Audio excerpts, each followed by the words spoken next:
Good morning. This is a homily for Good Friday, and obviously the everything is focused on the death of Jesus. And the church has chosen very carefully what the readings are going to be so that we are prepared for that. And by that, I mean prepared spiritually, so we can truly embrace what is going on where he dies for our good. So we start with a reading from the book of Isaiah, and this is one of the suffering servant songs. And imagine now that they were literally put into the consciousness of the Jewish people centuries. We're talking 8 or 9 centuries before the time of Jesus. And so you have these tragic images. Many were amazed at him, so marred was his look beyond human semblance, and his appearance beyond that of the sons of man. And you have this immediate connection with the crucifixion. So what we're seeing today is exactly what they saw in the first century. What happened on the cross is obviously predicted in some fashion by God speaking through Isaiah all those centuries before. And then we move on through literally a celebration of who he was.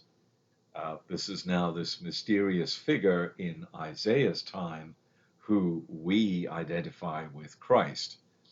Who would believe what we have heard? He grew up like a sapling before him, like a shoot from the parched earth. There was in him no stately bearing to make us look at him. There's a whole image here of this mysterious figure who is going to come. And that was suitable for the time of Isaiah because it was a time of when they needed encouragement.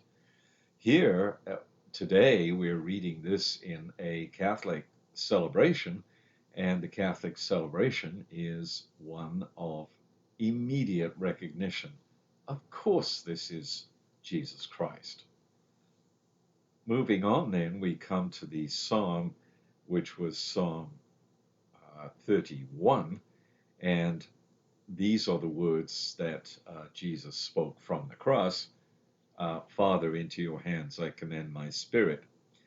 And this is just straight out of the psalm, again going through this idea of the just man meeting terrible opposition and yet being able to walk through that simply because he knows God is his refuge.